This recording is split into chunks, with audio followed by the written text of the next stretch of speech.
ഒരിക്കൽ ഒരു ഭ്രാന്തനായിട്ടുള്ള സൈക്കോ കൊലയാളി ഒരു പ്രതിജ്ഞയെടുത്തു. 1000 പേരെ കൊലപ്പെടുത്തുമെന്നതായിരുന്നു ആ പ്രതിജ്ഞ. കാരണം സമൂഹം ഒരിക്കലും അയാൾക്ക് ഒരു വിലയും സ്നേഹവും നൽകിയിരുന്നില്ല. അതുകൊണ്ട് തന്നെ ആ സമൂഹത്തോട് പ്രതികാരം വീട്ടുവാൻ അയാൾ തീരുമാനിച്ചു. ഓരോരുത്തരെയും കൊലപ്പെടുത്തിയതിനു ശേഷം അവരുടെ ഒരു വിരൽ ഛേദിച്ച് കഴുത്തിൽ ഒരു പൂമാല പോലെ സൂക്ഷിച്ചു. അതുകൊണ്ട് തന്നെ അയാളെ പിൽക്കാലത്ത് അങ്കുലി മാല എന്നറിയപ്പെട്ടു. വിരലുകളാൽ നിർമ്മിക്കപ്പെട്ട ജപമാല പോലെന്ന് കഴുത്തിൽ അണിഞ്ഞവൻ. എല്ലാവരും അങ്കുലിമാല എന്ന് കേൾക്കുമ്പോൾ തന്നെ ഞെട്ടിവിറച്ചു. ആ നാട്ടിലെ രാജാവിനും പടത്തലവനും പോലും അയാളെ ഭയമായിരുന്നു. അങ്കുലിമാല താമസിക്കുന്നിടത്തേക്ക് അവനെപ്പറ്റി അറിയാവുന്ന ആരും പോകാൻ തന്നെ ഭയപ്പെട്ടു.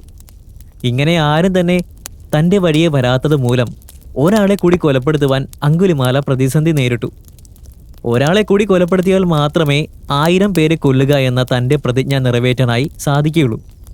ഒരു ദിവസം ഗൗതമ ബുദ്ധൻ അങ്കുലിമാല താമസിക്കുന്ന കാടിനടുത്തുള്ള ഗ്രാമത്തിൽ താമസിക്കുകയായിരുന്നു. ബുദ്ധൻ ആ ഗ്രാമത്തിൽ നിന്ന് വിട പറയുന്ന ആ ദിവസം ആ ഗ്രാമത്തിലെ ആളുകൾ ആ വഴി ഒരിക്കലും പോകരുത് എന്ന് ബുദ്ധനോട് പറഞ്ഞു. അവിടെ ഒരു ഭ്രാന്തൻ കൊലയാളി താമസിക്കുന്നുണ്ട്. അയാൾ ഇതുവരെ 999 പേരെ കൊലപ്പെടുത്തിയിട്ടുണ്ട്. കൊല്ലുന്നതിന് മുമ്പ് 2 വട്ടം ചിന്തിക്കാത്ത ഒരുവനാണ് അയാൾ. താങ്കൾ ബുദ്ധനാണെന്ന് അയാൾ ഒരിക്കലും ചിന്തിക്കില്ല. താങ്കൾക്ക് പോകാനായി വേറെ ഒരു വഴിയുണ്ട്. താങ്കൾ ആ വഴിയെ പോകുന്നതാണ് അഭികാമ്യം. ബുദ്ധൻ പറഞ്ഞു, ഞാൻ പോയില്ലെങ്കിൽ പിന്നെ ആര് പോകാനാണ്? അയാൾ ഒരാൾക്ക് വേണ്ടി കാത്തിരിക്കുകയാണ്. അതുകൊണ്ട് ഞാൻ തീർച്ചയായും ആ വഴിയെ പോകേണ്ടതുണ്ട്. അവൻ എന്നെ ആവശ്യമുണ്ട്. ഞാൻ തീർച്ചയായും ഈ പ്രതിസന്ധിയെ സ്വീകരിക്കും. ഒന്നെങ്കിൽ അവൻ എന്നെ കൊല്ലും, അല്ലെങ്കിൽ ഞാൻ അവനെ മാറ്റിയിരിക്കും. ഇത് പറഞ്ഞുകൊണ്ട് ബുദ്ധൻ അവിടെ നിന്നും വിട പറഞ്ഞു. ബുദ്ധൻ്റെ ശിഷ്യന്മാർ അദ്ദേഹത്തെ പിന്തുടർന്ന് കാടിൻ്റെ ഉള്ളിലെത്തി. പക്ഷേ അങ്കുലിമാലയോടുള്ള ഭയം കാരണം ശിഷ്യന്മാരെല്ലാം പിൻവലിഞ്ഞു. ബുദ്ധൻ മലയുടെ അടുത്ത് എത്തിയപ്പോൾ അദ്ദേഹം തനിച്ചായിരുന്നു. അങ്കുലിമാല ഒരു കല്ലിൻ്റെ പുറത്ത് കയറിയാണ് ഇരിപ്പ്. അവൻ ബുദ്ധനെ നോക്കിക്കൊണ്ട് ചിന്തിച്ചു, ഈ മനുഷ്യന് ഞാനിവിടെയുള്ള കാര്യം അറിയില്ല എന്ന് തോന്നുന്നു. അല്ലെങ്കിൽ ആരും തന്നെ ഈ വഴി വരില്ലല്ലോ. ബുദ്ധനെ കാണാൻ നല്ല ഭംഗിയായിരുന്നു. അതുപോലെ നിഷ്കളങ്കനായിരുന്നു അദ്ദേഹത്തിൻ്റെ മുഖം. അങ്കുലിമാലയ്ക്ക് പോലും അദ്ദേഹത്തിനോട് ഒരു അനുകമ്പ തോന്നി. ബുദ്ധനെ കൊലപ്പെടുത്തുന്നത് ശരിയല്ല എന്ന് അയാൾ ചിന്തിച്ചു. ഞാൻ അവനെ വെറുതെ വിടാൻ പോവുകയാണ്. വേറെ ഒരാളെ കൊലപ്പെടുത്തി എൻ്റെ പ്രതിജ്ഞ നിറവേറ്റാമെന്ന് അങ്കുലിമാല തീരുമാനിച്ചു. എന്നിട്ട് അയാൾ ബുദ്ധന് നേരെ ചാടിയിട്ട് പറഞ്ഞു, അവിടെ നിൽക്കൂ, തിരിച്ചു പോകൂ, ഒരടി പോലും മുന്നോട്ട് വയ്ക്കരുത്. ഞാനാണ് അങ്കുലിമാല. ഞാൻ ഇതുവരെ 999 പേരെ കൊലപ്പെടുത്തിയിട്ടുണ്ട്. ഇനി ഒരു വിരൽ കൂടി മതി.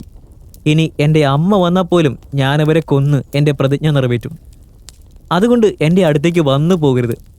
താങ്കളെ കണ്ടിട്ട് ഒരു സന്യാസിയെ പോലെയുണ്ട്. പക്ഷേ ഞാനൊരു മതത്തിലും വിശ്വസിക്കുന്നില്ല. താങ്കൾ വലിയൊരു ജ്ഞാനിയാണ് എന്നൊന്നും ഞാൻ കരുതില്ല. എൻ്റെ ലക്ഷ്യം ഒരാളെ കൊല്ലുക എന്നത് മാത്രമാണ്. അതുകൊണ്ട് മുന്നോട്ട് ഒരടി പോലും വയ്ക്കരുത്. തെറ്റിച്ചാൽ ഞാൻ നിങ്ങളെ കൊന്നിരിക്കും. പക്ഷേ ബുദ്ധൻ എന്നിട്ട് മുന്നോട്ട് കടന്നുകൊണ്ടേയിരുന്നു. അങ്കുലിമാല ചിന്തിച്ചു, മിക്കവാറും ഇയാളൊരു ഭ്രാന്തനാണെന്ന് തോന്നുന്നു. എന്നിട്ട് അയാൾ വീണ്ടും അലറി, എടുത്ത കാല് മുന്നോട്ട് വെച്ച് പോകരുത്. ബുദ്ധൻ പറഞ്ഞു, ഞാനതിന് നടക്കുന്നില്ലല്ലോ. ഞാൻ കുറേ നേരമായി അനങ്ങാതെ നിൽക്കുകയാണ്. അങ്കുലിമാല ദേഷ്യത്തോടെ പറഞ്ഞു, ഇല്ല, നിങ്ങൾ നടക്കുകയാണ്. ബുദ്ധൻ പറഞ്ഞു, എൻ്റെ എല്ലാ പ്രചോദനവും പ്രത്യാശയും തീർന്നു. പ്രചോദനമില്ലാതെ എങ്ങനെയാണ് ചലിക്കുന്നത്? എനിക്ക് ഒരു ലക്ഷ്യവുമില്ല. ഞാൻ എൻ്റെ ലക്ഷ്യം സാധൂകരിച്ചു. പിന്നെ എന്തിനാണ് ഞാൻ ഇവിടെ നിന്ന് പോകേണ്ടത്? താങ്കളാണ് ചലിക്കുന്നത്. ഞാൻ പറയുന്നു, നീ ആദ്യം നിൽക്കൂ. അങ്കുലിമാല അപ്പോഴും പാറയുടെ മുകളിൽ ഇരിക്കുകയായിരുന്നു.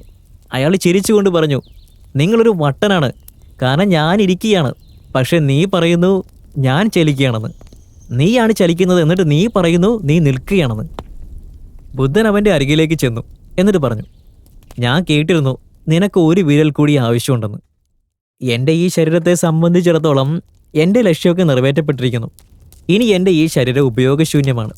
ഞാൻ മരിക്കുമ്പോൾ ആളുകൾ എന്നെ കത്തിച്ചു കളയും. എൻ്റെ ശരീരം കൊണ്ട് പിന്നെ വേറെ ഒരു ഉപയോഗം ഉണ്ടാകത്തില്ല. നീ ഉപയോഗിച്ചോ, നിന്റെ പ്രതിജ്ഞ നിറവേറ്റപ്പെടും. എൻ്റെ തലയും വിരലും മുറിച്ചെടുത്തോളൂ. ഞാൻ ഒരു കാര്യത്തിനാണ് വന്നത്. എൻ്റെ ഈ ശരീരം എന്തിനെങ്കിലും ഉപകരിക്കുന്ന ഒരു അവസാന അവസരമാണിത്. അല്ലാത്ത പക്ഷം ആളുകൾ എന്നെ ചിതയിലിരിക്കും. അങ്കുലിമാല പറഞ്ഞു, താങ്കൾ എന്താണ് പറയുന്നത്? ഞാൻ വിചാരിച്ചത് ഞാനാണ് ഇവിടെ ഉള്ളതിൽ വെച്ച് ഏറ്റവും വലിയ ഭ്രാന്തനെന്നാണ്. താങ്കൾ വലിയ ബുദ്ധിമാനാകാൻ ശ്രമിക്കണ്ട. കാരണം ഞാൻ വളരെ അപകടകാരിയാണ്. എനിക്ക് നിന്നെ കൊല്ലാൻ കഴിയും. ബുദ്ധൻ പറഞ്ഞു, എന്നെ കൊല്ലുന്നതിന് മുമ്പ് നീ ഒരു കാര്യം ചെയ്യണം. ഇത് മരിക്കാൻ പോകുന്ന ഒരു മനുഷ്യൻ്റെ ആഗ്രഹമാണ്. ഈ മരത്തിൻ്റെ ഒരു ശാഖ മുറിക്കൂ. അങ്കുലിമാല മരത്തിൻ്റെ വലിയൊരു ശിഖരം തൻ്റെ വാള് കൊണ്ട് വെട്ടി താഴെയിട്ടു. ബുദ്ധൻ പറഞ്ഞു, നീ ഒരു കാര്യം കൂടി ചെയ്യണം. ഇപ്പോൾ വെട്ടിമാറ്റിയ ചില്ല വീണ്ടും മരത്തിനോട് യോജിപ്പിക്കണം. അങ്കുലിമാല പറഞ്ഞു, ഇപ്പോൾ എനിക്ക് കൃത്യമായി മനസ്സിലായി നീ ഒരു തനി ഭ്രാന്തൻ തന്നെയാണെന്ന്. എനിക്കിത് മുറിക്കാൻ സാധിക്കും, പക്ഷേ തിരിച്ച് ഒരിക്കലും അതിനെ കൂട്ടിച്ചേർക്കാൻ സാധിക്കില്ല. ബുദ്ധൻ ചിരിക്കാൻ ആരംഭിച്ചു. എന്നിട്ട് പറഞ്ഞു, നിനക്ക് എന്തെങ്കിലും ഒന്നിനെ പുനർജീവിപ്പിക്കാൻ കഴിയാതെ നശിപ്പിക്കാൻ മാത്രമേ സാധിക്കുന്നുള്ളൂവെങ്കിൽ നിനക്കൊരിക്കലും അതിനെ നശിപ്പിക്കുവാനുള്ള അവകാശമില്ല. കാരണം നശിപ്പിക്കുക എന്നത് ഏതൊരു കൊച്ചു കുഞ്ഞിനെ കൊണ്ട് പോലും സാധ്യമാണ്. അതിന് ഒരു ധൈര്യം ആവശ്യമില്ല. ഈ ചില്ല ഒരു കുട്ടിയാണ് മുറിച്ചു മാറ്റിയതെങ്കിൽ അതിനെ പുനഃസ്ഥാപിക്കാൻ ഒരു മാസ്റ്റർ ആവശ്യമാണ്. നിനക്ക് ഒരു മരത്തിൻ്റെ ചില്ല പോലും തിരികെ അതേപടി വയ്ക്കാൻ കഴിവില്ലെങ്കിൽ പിന്നെ എങ്ങനെ നിനക്ക് ഒരു മനുഷ്യൻ്റെ തല ഛേദിക്കാൻ കഴിയും? നീ എന്തെങ്കിലും ഇതുപോലെ ചിന്തിച്ചിട്ടുണ്ടോ? അങ്കുലിമാല അവൻ്റെ കണ്ണുകളടച്ച് ബുദ്ധൻ്റെ കാൽക്കൽ വീണു. എന്നിട്ട് പറഞ്ഞു, ഞാൻ ഇതുവരെ ഇങ്ങനെയൊന്നും ചിന്തിച്ചിട്ട് പോലുമില്ല. അങ്ങ് ശരിയാണ്. എനിക്ക് സൃഷ്ടിക്കാൻ കഴിയില്ലെങ്കിൽ അതിനെ നശിപ്പിക്കാനുള്ള അവകാശമില്ല. പക്ഷേ ഇനി എന്ത് ചെയ്യണമെന്ന് എനിക്കറിയില്ല. അങ്ങ് എന്നെ നയിക്കണം. അങ്ങനെ അങ്കുലിമാല പൂർണ്ണമായും മാറി. അയാളുടെ നശിപ്പിക്കുന്ന സ്വഭാവം മാറി. സർഗാത്മകതയുള്ള ഒരാളായിട്ട് മാറി. അവനൊരു കൊലപാതകയിൽ നിന്നും വലിയൊരു സന്യാസിയായി മാറി. ഇതുകൊണ്ട് ഉദ്ദേശിച്ചത് ബുദ്ധൻ ജ്ഞാനം നൽകിയിരുന്ന 20 കിലോമീറ്റർ വരെ ആ പ്രദേശത്തിന് ചുറ്റുമുള്ളവർ ആരെയും ഹിംസിച്ചിരുന്നില്ല. അവിടെ ഉണ്ടായിരുന്നത് സമാധാനവും ശാന്തതയും മാത്രമായിരുന്നു. സമാധാനം ആവിർഭവിക്കുന്നത് നല്ല മനസ്സിൽ നിന്നാണ്. ആ മനസ്സിൽ നിന്നും പരിസ്ഥിതിയിലേക്കും.